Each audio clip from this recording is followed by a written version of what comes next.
Carl Jung mapped the entire journey of human psychological development, and at the very top of his framework, he placed something most people will never reach. He called it the Sophia stage, not a goddess, not a myth, a psychological condition so rare that Jung estimated fewer than a handful of his patients ever truly arrived there. And what disturbed him most wasn't how difficult it was to reach. It was that the people who reached it looked nothing like what the world expects wisdom to look like. They weren't serene monks on mountaintops. They weren't spiritual teachers radiating light. Many of them had been through devastation that would break most people permanently. They'd lost relationships, dismantled careers, walked through periods of darkness so complete that everyone around them assumed they were falling apart. But Jung recognized something different was happening. These people weren't breaking down. They were breaking through to a stage of consciousness that transforms everything about how a person relates to themselves, to others, and to reality itself. Jung developed his theory of anima and animus development as a map of psychological maturation. Most people get stuck at the earliest stages, relating to life through projection, fantasy, and unconscious patterns they never examine. A few push further through shadow work and individuation. But Sophia, the final stage, required something most people are unwilling to give. It required the death of every identity you've ever constructed, every belief you've held about who you are, every framework you've used to make sense of the world. And what remains after all of that dies is what Jung considered the rarest form of human consciousness. Today I'm going to show you the 8 specific signs that indicate you've reached or are approaching the Sophia stage, what each sign reveals about your psychological development according to the Jung's framework, and why reaching this stage costs everything while giving you the one thing nothing else can provide. The first sign is that you've stopped trying to be understood, not in a bitter, defeated way. Not because you've given up on connection. You've simply released the compulsive need to explain yourself to people who perceive reality differently than you do. Jung observed that people approaching Sophia had been through years, sometimes decades, of trying to translate their inner experience into language that others could receive. They'd explained their perspectives, defended their choices, justified their boundaries. And at some point, something shifted. They recognized that the drive to be understood was itself a form of dependency, a way of outsourcing self-validation to people who couldn't provide it. This doesn't mean they become cold or disconnected. Jung found the opposite. People at the Sophia stage could connect more deeply than ever because they weren't performing connection. They weren't curating themselves to be palatable. They showed up as they actually were and let others respond however they needed to respond. If someone understood them, beautiful. If someone didn't, that was equally fine. The desperate energy of needing to be seen had dissolved into quiet self-possession. Jung noted that this shift terrified the people around them, because when someone stops trying to be understood, they become unpredictable to people who relied on their explanations. Partners, friends, family members who were accustomed to the person justifying every decision suddenly face someone who simply acted on their knowing without offering reasons. And that autonomy, that refusal to seek permission through explanation, registered as threatening to anyone who needed the relationship to function through mutual approval. The second sign is that paradox has become comfortable. Earlier stages of psychological development demand certainty. You need to know what's right and wrong, who's good and bad, what's true and false. The mind organizes reality into categories because ambiguity feels dangerous. But Jung discovered that people reaching Sophia had developed the capacity to hold contradictions without needing to resolve them. They could see that something was simultaneously beautiful and devastating, that a person could be both loving and harmful, that a choice could be right and still cause immense pain.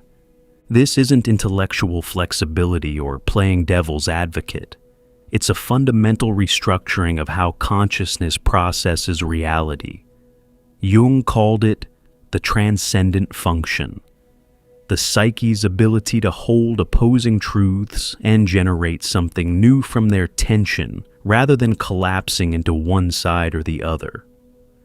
Most people experience contradiction as a problem to solve. People at the Sophia stage experience it as the actual texture of reality, something to be inhabited rather than fixed. Jung found this capacity emerged only after someone had been thoroughly dismantled by life. You don't develop comfort with paradox through reading philosophy. You develop it by living through experiences that shattered every simple narrative you held, by watching your certainties collapse one after another until you stopped rebuilding them, by being proven wrong so many times about what you thought was true that you finally release the need to be right about anything. What remains isn't confusion. It's a spaciousness that can hold complexity without fragmenting. The third sign is that your compassion has become impersonal. This sounds cold, but Jung meant something profound by it. In earlier stages, compassion is personal. You feel for specific people.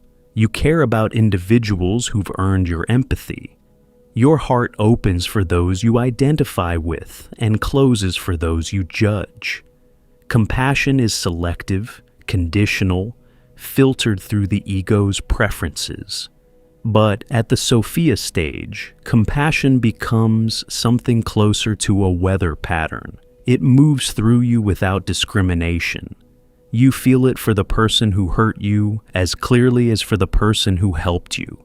Not because you've forgiven strategically or decided to be the bigger person, because you can see the wound operating in everyone, and that seeing generates compassion automatically. Jung was careful to distinguish this from the spiritual bypassing version of universal love. People who perform unconditional love while repressing their anger and ignoring their boundaries aren't at the Sophia stage. They're at a much earlier stage wearing a costume. Genuine impersonal compassion includes fierce boundaries. It includes the capacity for anger when anger serves truth. It includes walking away from people you feel deep compassion for because compassion doesn't require you to stay in harm's way. What makes it impersonal isn't that you don't care. It's that your caring isn't contingent on whether someone deserves it.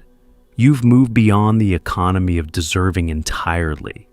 You see suffering as a condition of unconsciousness, not a moral failing. And that seeing doesn't make you passive, it makes you precise.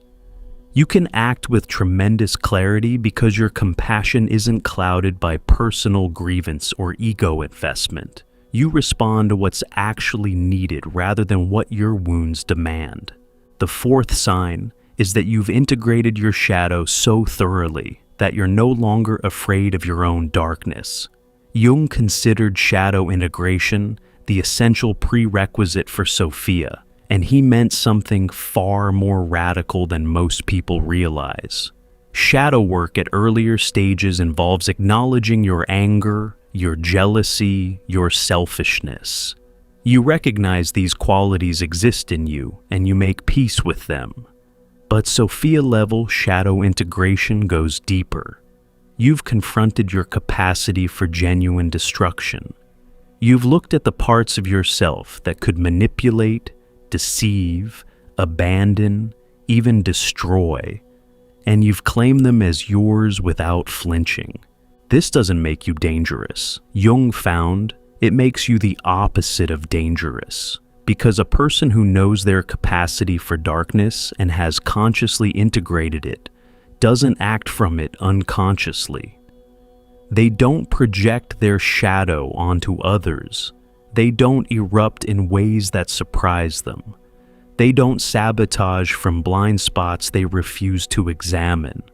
Their darkness is acknowledged, understood, and therefore under the governance of consciousness, rather than operating from the basement of the psyche. Jung observed that people at this level of integration possessed a particular kind of calm that unnerved others. It wasn't the calm of repression or spiritual performance. It was the calm of someone who has nothing left to hide from themselves. No internal surprise remaining, no denied quality that could ambush them. They'd walk through every room in their psychological house, including the ones most people keep permanently locked, and they'd made peace with what they found there. That peace wasn't comfortable, it was honest. An honest peace has a quality that people sense instinctively even when they can't name it. Before we continue, check out our new guide, True Self-Discovery, with 24 practical reflection exercises inspired by the teachings of Carl Jung, designed to help you find your way within. Click below to get true self-discovery. The fifth sign is that meaning has replaced happiness as your orienting value. Jung spent decades watching people chase happiness, and he concluded something uncomfortable. Happiness as a primary goal keeps people psychologically immature. It orients them toward pleasure and away from pain, which sounds reasonable until you realize that the most important psychological developments happen through suffering, not comfort. People at the Sophia stage have stopped organizing their lives around feeling good. They've shifted to organizing around what feels meaningful, which often includes substantial difficulty. This isn't masochism or glorification of suffering.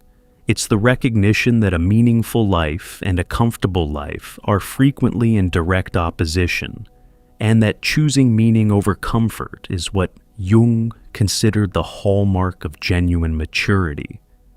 The person at the Sophia stage might choose the harder path, the lonelier choice, the option that costs them socially or financially, because it aligns with something they can't betray without losing themselves entirely. Jung found that this shift happened naturally as people individuated. They'd pursue happiness, achieve it, and find it empty. They'd get everything they thought they wanted and discovered that satisfaction was temporary while meaning was sustaining. Eventually, they stopped asking, "Will this make me happy?" and started asking, "Does this matter?" And that single question, applied consistently, reorganized their entire existence. Relationships that were pleasant but meaningless fell away. Work that was profitable but hollow became intolerable. Habits that numbed discomfort lost their appeal because discomfort had become a signal worth listening to rather than a problem to eliminate. The sixth sign is that you relate to the collective unconscious directly rather than through projection. This is one of Jung's most complex observations about the Sophia stage, but the essence is straightforward. Most people encounter the collective unconscious, the shared psychic heritage of humanity, through projection. They see archetypal patterns playing out in their relationships, their dreams, their attractions and repulsions, but they experience these patterns as personal. They think their fascination with a particular person or their recurring emotional theme is about their individual story. They don't recognize the archetypal current running beneath it. At the Sophia stage, you begin to perceive these currents directly. You recognize when an archetypal pattern is activating in your psyche. You can feel the pull of the mother complex, the hero's journey, the shadow encounter, the sacred marriage, And instead of being swept into the pattern unconsciously, you relate to it with awareness.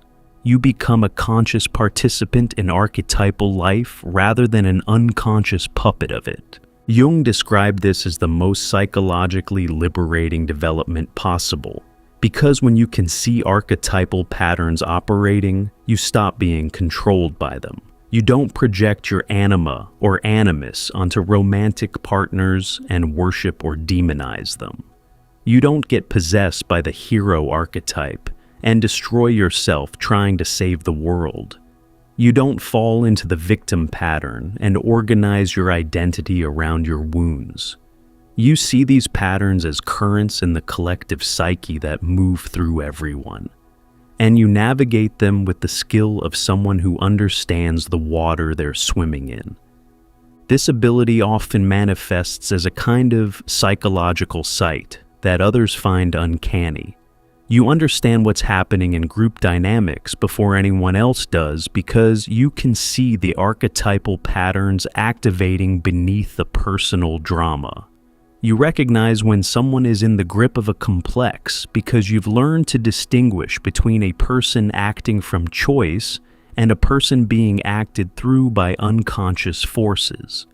This perception doesn't make you superior, it makes you accurate. And accuracy, Jung found, was the foundation of genuine wisdom. The seventh sign is that solitude has transformed from something you endure into something that nourishes you at the deepest level. Jung documented that every person who reached the Sophia stage had gone through an extended period of isolation that restructured their relationship with aloneness permanently. Not loneliness. Loneliness is the ache of wanting connection you don't have. What Sophia stage individuals experienced was solitude as a primary source of psychological sustenance, a space where their deepest work happened and their most essential self could breathe. This shift typically occurred after years of attempting to find their depth reflected in others and failing. Not because others were shallow, but because the depth they had reached through individuation was genuinely rare. They'd learned to hold conversations with their own unconscious that were more illuminating than most external conversations could provide. They had developed a relationship with the self, Jung's term for the totality of the psyche, that provided a sense of companionship no external relationship could replicate. Jung was careful not to romanticize this. He acknowledged that the solitude of the Sophia stage could be genuinely painful. These weren't people who didn't want connection. They wanted it desperately. But they had reached a level of psychological development where superficial connection felt worse than being alone. Small talk drained them. Performances exhausted them. Relationships that required them to shrink back to earlier stages of development felt suffocating. So they chose solitude, not because they preferred isolation, but because authentic solitude was more honest than inauthentic connection. What they discovered in that solitude transformed them. Without the constant input of others' expectations, projections, and needs, they encountered themselves fully. Not the self they performed for others. Not the self their family needed them to be. Not the self their culture approved of. The actual self in its full complexity, with all its darkness and luminosity intact. And that encounter, Jung believed, was the gateway to genuine wisdom.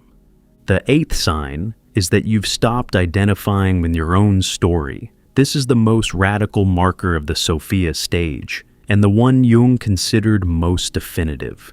Earlier stages of development are organized around narrative identity. You are your history. Your wounds define you. Your accomplishments validate you. Your traumas explain you. You tell yourself the story of who you are, and that story provides structure, meaning, and continuity. It tells you where you came from, why you are the way you are, and what you're moving toward.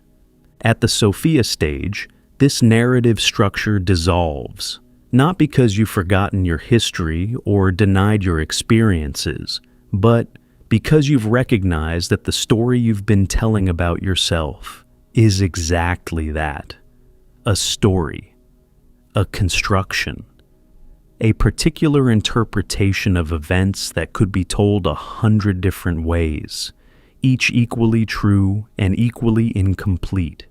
You stop being the protagonist of your narrative and become the awareness witnessing the narrative unfold. The story continues, but you're no longer inside it in the same way. You're holding it rather than being held by it. Jung observed that this shift created a peculiar kind of freedom that most people couldn't comprehend. When you stop identifying with your story, you stop being limited by it. The wounds that once defined your possibilities become experiences you've had rather than identities you inhabit. The roles you played, the victim, the healer, the fighter, the broken one, become costumes you wore rather than descriptions of your nature.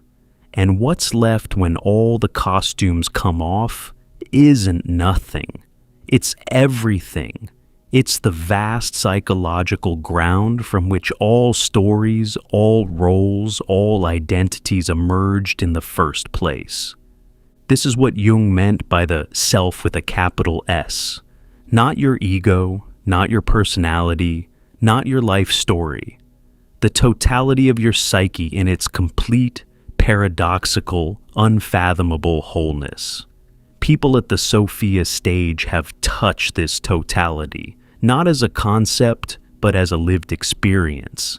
And that contact fundamentally altered how they moved through the world. They became lighter because they weren't carrying the weight of an identity that needed constant defense. They became more present because they weren't rehearsing their past or scripting their future. They became both more engaged with life and less attached to its outcomes, a paradox that only makes sense from inside the experience.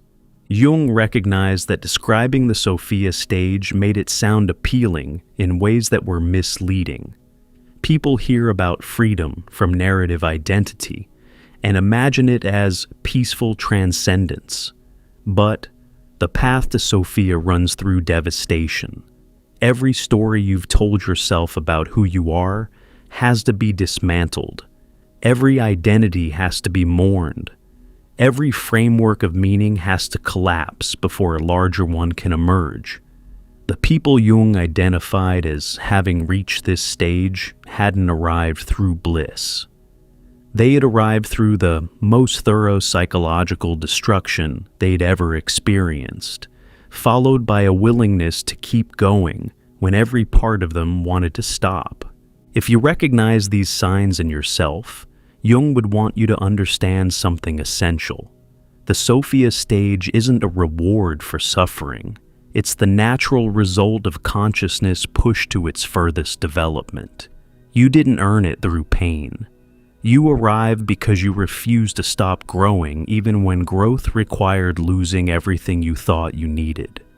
You kept choosing truth over comfort, meaning over happiness, integration over repression, and the accumulated weight of those choices eventually carried you past the threshold where most people turn back. And if you're approaching this stage but haven't fully arrived, if you recognize some of these signs but not all, Jung would tell you the same thing: keep going. Not because the destination is guaranteed, but because turning back at this point would mean betraying the consciousness you've already developed. You've seen too much to pretend you haven't. You've grown too far to shrink back to where you fit. The only direction that honors what you've become is forward, into the unknown territory that Sophia represents. The world doesn't understand people at the Sophia stage. It mistakes their detachment for coldness, their solitude for loneliness, their comfort with paradox for indecisiveness, their impersonal compassion for emotional distance. But Jung saw these people clearly, and what he saw gave him hope for human consciousness itself. Because the existence of the Sophia stage proved that psychological development didn't stop where most people assumed it did. There was further to go, and the people who went there returned with something the world desperately needed. Not answers, but a way of being with questions that transformed everything they touched. That's the Sophia stage, not an achievement to claim, not a title to wear, a way of inhabiting your own consciousness so completely that the distinction between wisdom and being dissolves entirely. Jung spent his life mapping the path there. Whether you walk it is the choice that defines everything that follows. If you haven't yet, check out our new guide, True Self-Discovery, with 24 practical reflection exercises inspired by the teachings of Carl Jung, designed to help you find your way within. Click below to get True Self-Discovery.